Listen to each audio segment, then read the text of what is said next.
ಪ್ರತಾಪ್ ಸಿಂಹ ಅವ್ರ ಜೊತೆ ಏನಾದ್ರು ಮಾತಾಡಿದ್ರೆ ಸರ್? ಯಾಕಂದ್ರೆ ಅವರು AC ರೂಮಲ್ಲಿ ಇರ್ತಾರೆ, ಹೊರಗಡೆ ಬರಲ್ಲ, ಅವ್ರ ಆಸ್ತಿ ರಕ್ಷಣೆಗಾಗಿ ಅವ್ರು ಬರ್ತಿದ್ದಾರೆ, ಈ ತರದ ಒಂದಷ್ಟು ಪದಗಳನ್ನ ಹೇಳುವಂತ ಕೆಲಸಕ್ಕೆ ಮುಂದಾಗಿದ್ರು.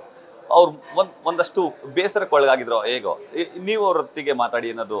ಅವರು ಇದು ನಿಮ್ಮ ಈ ಸೂಚನೆ ಬಂದಿದ ತಕ್ಷಣನೇ ಅವರು ನಮಗೆ ಕರೆ ಮಾಡಿದ್ರು ಮತ್ತು ಅವರು ಎಲ್ಲ ರೀತಿಯ ಸಹಕಾರ ಕೊಡ್ತೀವಿ ಅಂತ ಅವರು ಸಹಾಯನೂ ಮಾಡ್ತೀವಿ ಅಂತ ಹೇಳಿದ್ರು. ಜನಗಳ ಮಧ್ಯಕ್ಕೆ ಸಿಗಲ್ಲ ಅವರು ಅಂತಿದ್ರು ಸರ್. ಮೊದಲನೇ ದಿನನೇ ಸಾಕಷ್ಟು ಆಕ್ಟಿವ್ ಆಗಿದ್ರಿ, ರೋಡ್ ಅಲ್ಲಿ ಕೂತ್ಕೊಂಡು ಟೀ ಕುಡಿತಿದ್ರಿ ಸರ್. ಹೇಗೆ ಅನಿಸ್ತಿದೆ ಸರ್ ಈಗ AC ರೂಮ್ಗೂ ಮತ್ತೆ ಹೊರಗಡೆ ಇರೋದು? ನೀವು ಅದು AC ರೂಮ್ ಅಂತ ನಿಮಗೆ 9 ವರ್ಷದಿಂದ ನೋಡ್ತಾ ಇದ್ದೀರಾ. ನಾನು ಎಲ್ಲ ಚಟುವಟಿಕೆಯಲ್ಲಿ ಯಾವಾಗಲೂ ಭಾಗಿಯಾಗಿದ್ದೀನಿ ಮತ್ತು ಪಾಲ್ಗೊಂಡಿದ್ದೀನಿ. ಅದೆಲ್ಲ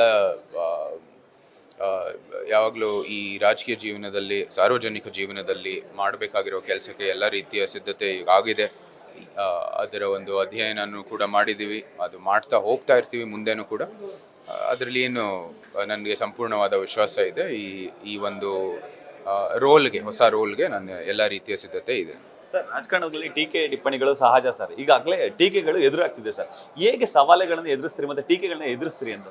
ಟೀಕೆಗಳು ಅದು ವ್ಯಾಲಿಡ್ ಆಗಿದ್ರೆ ಒಳ್ಳೆಯದು, ಬಟ್ ಸುಮ್ಮನೆ ಇನ್ವ್ಯಾಲಿಡ್ನ ನಾವು ಬಿಟ್ಬಿಟ್ಟು ಹೋಗಬೇಕಾಗಿರೋದು ಮುಖ್ಯ. ಇದೆಲ್ಲನೂ ಜೀವನದಲ್ಲಿ ಬರೋದು ಸಹಜ, ರಾಜಕೀಯದಲ್ಲಿ ಅದು ಜಾಸ್ತಿ ಬರುತ್ತೆ. ಅದನ್ನ ನಾವು ನುಂಗ್ಬಿಟ್ಟು ಮುಂದುವರಿಬೇಕಾಗುತ್ತೆ.